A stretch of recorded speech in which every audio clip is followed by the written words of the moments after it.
Нищета настигает тех, чей разум и мысли поглощены ею или боязнью ее, равно как деньги идут к тому, кто привлекает их своими мыслями и желаниями.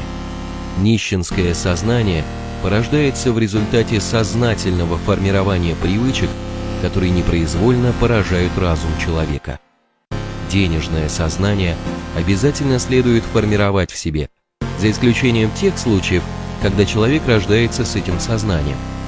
Если вы поймете значимость всего сказанного выше, то полностью осознаете, сколь велика роль настойчивости в процессе приобретения богатства. Ассалаумағалейкум, бірінші сабаққа қош келдіңіздер. Бүгін сіздерге трейдинг не екенін қарапайым тілмен түсіндіремін. Егер сіз бұл салаға енді келсеңіз, дұрыс жердесіз. Трейдинг бұл биржада валюта, акциялар, индекстер, криптовалюта сатып алу және сату процесі. Мысалға форекс дегеніміз не? Форекс әлемдік валюта айырбастау нарығы. Тәулігіне 5 триллион доллардан астам айналым. Әлем бойынша банктер, үкіметтер, инвесторлар, трейдерлер қатысады. Форекс биржасы орталықтандырылмаған, яғни нақты бір офисі жоқ. Осы трейдингте ақша табуға болады ма? Я, табыс табуға болады, бірақ тәуекелі де өте үлкен. Мұнда нәтиже алу үшін білім, тәжірибе және жүйелі жұмыс қажет. Ең бастысы эмоцияны басқару. Ал енді өзім туралы тақырыпқа келсек, мен кіммін? Атым Алиасқар. Форекс нарығында 3,5 жылдан бері сауда жасап келемін. Мен бұл саланы өз бетімен оқыдым. Әрине, бастапқыда курс алғым келді, бірақ сол курс сататын адамдарда рассрочка деген болған жоқ. Сондықтан өзім оқыдым. 1 жылдан кейін шетелдік чатқа қосылып, ағылшын тілін білмей жүріп, әр сөзді аударып үйрендім.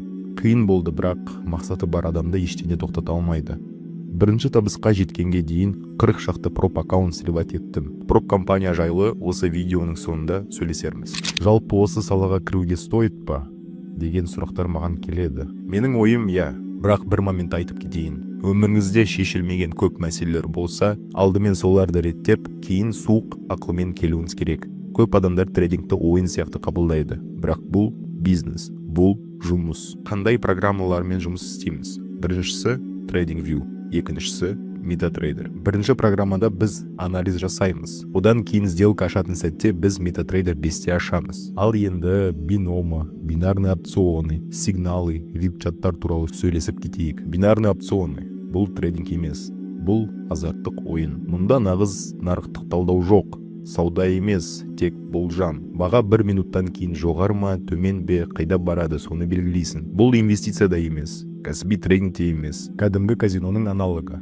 Көптеген елдерде ақш, Еуропа, бинарный опционы ресми түрде тыйым салынған, немесе өте қауіпті деп танылған. Олар клиенттің ұтылысынан табыс табады.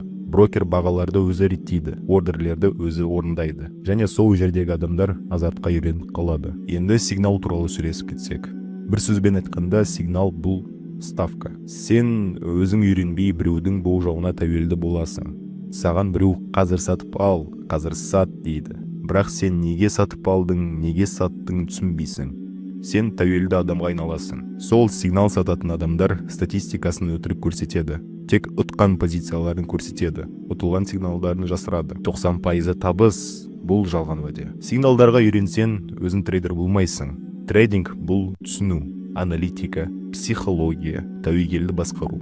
Ал сигналмен сен тек роботқа айналасың. Бұл сені ұзақ мерзімде депозитсіз қалдырады. Бірнеше апта, ай болсын, табыспен жүресің. Сосын бір сәтте бір қате сигнал, и все. Үлкен минус депозит. Нағыз трейдинг бұл өз бетімен талдау, стратегия құру, риск менеджмент, эмоцияны бақылау, жүйелі даму. Және соңғы айтарым, егер сізде білім болмаса, депозит салуға асықпаңыз.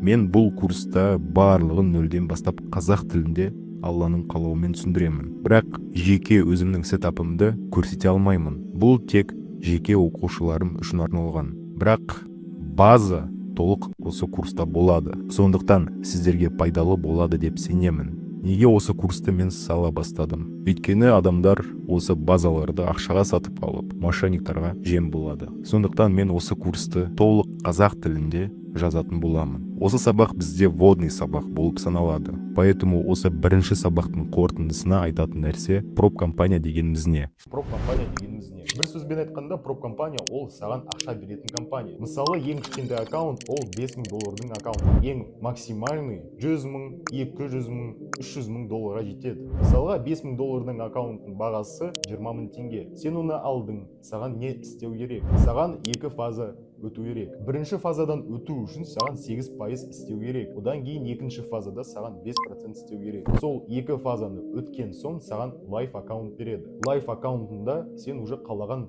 пайызыңды жасап 80%-ын алады.